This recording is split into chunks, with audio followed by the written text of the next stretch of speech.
Hello dear student, this is Standard 9th Gujarati Lesson 13. Diwali vacation પછી ફરી પાછા આપણે ભણવામાં આગળ વધીએ. So we will see lesson 13. This is Ghadvaiya. It is on page number 69. એના લેખક છે નાનાભાઈ જેબલિયા. આપણે જોઈએ નાનાભાઈ જેબલિયા એમનો પરિચય. Introduction from lesson 13 page 69. નાનાભાઈ જેબલિયાનો જન્મ ભાવનગર જિલ્લાના સાવરકુંડલા તાલુકાના ખાલપરમાં થયો હતો. જીવનભર તેમણે પ્રાથમિક શિક્ષક તરીકે કાર્ય કર્યું. તેમની પાસેથી મેઘરવો, રંગબિલોરી કાચના, તરણાનો ડુંગર, વંકી ધરા, વંકા વહેણ, સૂરજ ઉગે સાંજ, ભીના ચઢાણ, અડધા સૂરજની સવાર, અમે ઉગ્યાતા શમણાને દેશ વગેરે નવલકથા એટલે નોવેલ મળી છે. શૌર્યધારા, સથવારો, મારી શ્રેષ્ઠ વાર્તાઓ તેમના નવલિકા સંગ્રહ છે. સૌરાષ્ટ્રના તળપદા જીવનના આ લેખક તરીકે તેઓ વિખ્યાત છે એટલે ફેમસ છે. તો આ હતો લેખક નાનાભાઈ જેબલિયા એમનો પરિચય. આ પાઠ તોરણ સંગ્રહમાંથી લેવામાં આવ્યો છે. આ એક પ્રસંગ કથા છે. Second paragraph.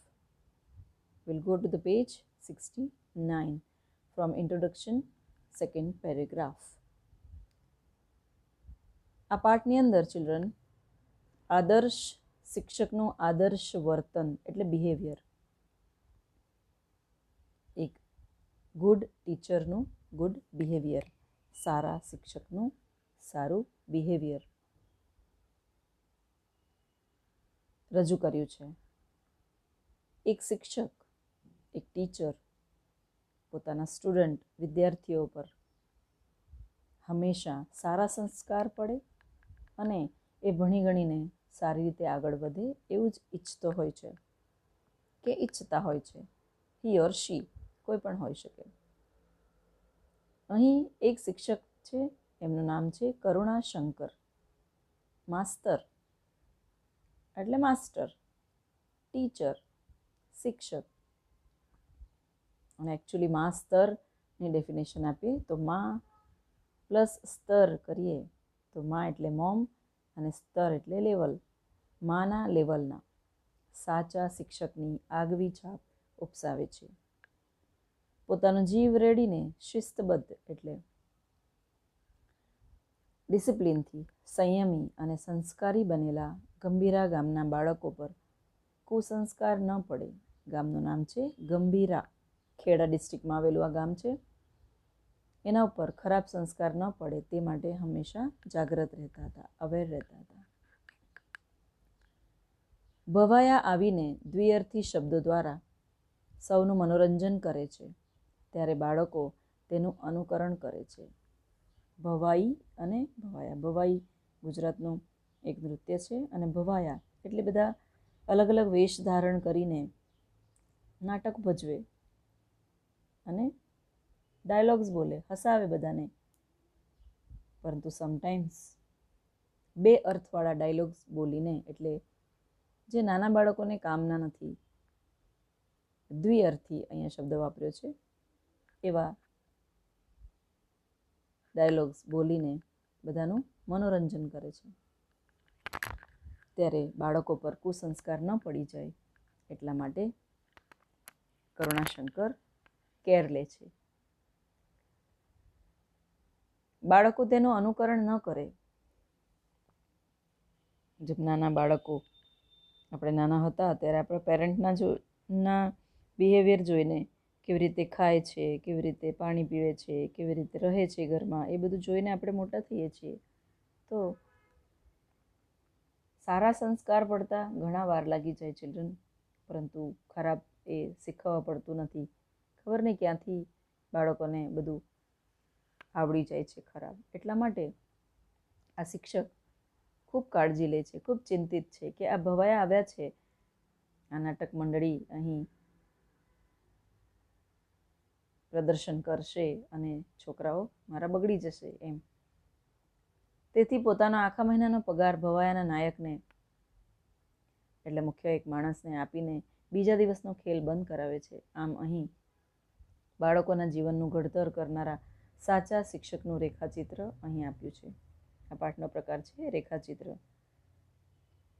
તો ચિલ્ડ્રન, પહેલાંના જમાનામાં ગામે ગામ આવી રીતે ભવાયા મંડળીઓ ફરતી મનોરંજન કરવા માટે.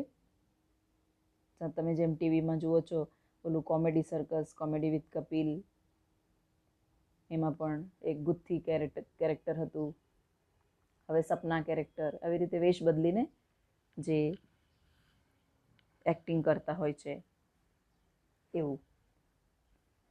તો એ બધું જોઈને નાના બાળકો પર કુસંસ્કાર ન પડે એટલા માટે ગંભીરા ગામના કરુણાશંકર માસ્તર એ ચિંતિત છે, ખૂબ ચિંતા કરે છે કે હું બાળકો ઉપર આટલા સારા સંસ્કાર પાડું છું, ડિસિપ્લિનવાળું એમનું સંસ્કારી જીવન બનાવું છું, અને આવું બધું જોઈને એ ખરાબ થઈ જશે મારા બાળકો એમથી એટલે લીધે એને ચિંતા થવા માંડી. તો એક બે દિવસ માટે ગામમાં એ ભવાયાના ખેલ કરવા આવ્યા હશે. તો એક દિવસ થઈ ગયો, બીજા દિવસે એણે પોતે પોતાના આખા મહિનાનો પગાર આપીને એને રિક્વેસ્ટ કરે છે ભવાયાની મંડળીને, ટીમને, કે તમે અહીંથી જતા રહો, મારા બાળકો પર ખરાબ સંસ્કાર પડે એ હું ઈચ્છતો નથી. તો એક આદર્શ શિક્ષક તરીકે કરુણાશંકર માસ્તર કેવી રીતે ચિંતિત છે પોતાના બાળકો માટે જોઈએ. લેસનમાં જુઓ. ખેડા જિલ્લાનું ગંભીરા ગામ, માસ્તર કરુણાશંકર નામ. વાળુની થાળી, થાળીમાં ખીચડી, ખીચડીમાં ઘી, એની પડખે સંભારો, ભાખરી પાસે કઢીની વાટકી, અને એની અડોઅડ ચમચી. ભાવે પીરસેલું વાળું, પણ જમનારો જમણો હાથ ભાનબારો થઈને થાળીમાં ભટકતો હતો. ચમચી ઉપાડે અને કઢીને બદલે સંભારામાં નાખે. ત્યાંથી વળી ભાખરી ઉપર ચમચી મુકાઈ જાય અને આંગળી ઊની કઢીમાં એટલે ગરમ કઢીમાં ઝબોડાઈ જાય તો સિસકારો આમ કરી દે, દાજી જવાય ને એટલે સિસકારો બોલી જાય. અરે મહેતાજી, માસ્તરના ધર્મપત્ની લોટવાળા હાથે એટલે રોટલા બનાવતા હશે ને ભાખરી બનાવે. પતિની થાળી પાસે દોડી આવે છે. થાળીમાં ચાલતા બખડ જંતરને જોઈને કહે છે, અરે માસ્તર, તમે જમો છો કે વગદા કરો છો? આપણે ઇન્ટ્રોડક્શનમાં જોયું કે કેમ ચિંતિત છે કરુણાશંકર માસ્તર. એટલે જમવા બેઠા છે તો એમનું મન જમવામાં નથી. વાળું એટલે રાત્રિનું જમણ, રાત્રિનું ભોજન, ડિનર.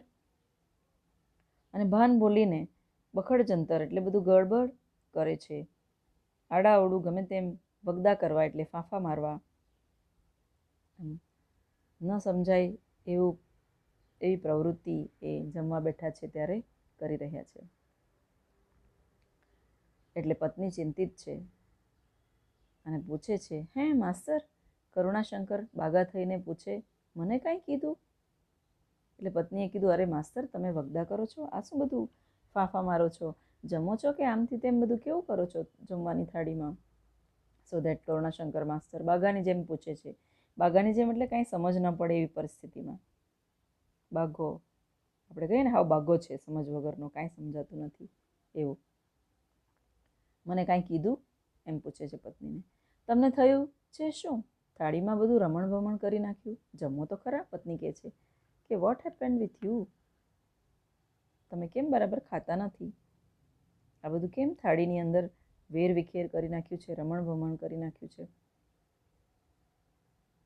એટલે માસ્તર કહે છે, ગમે તે થયું હશે, આજ સ્વાદ નથી આવતો.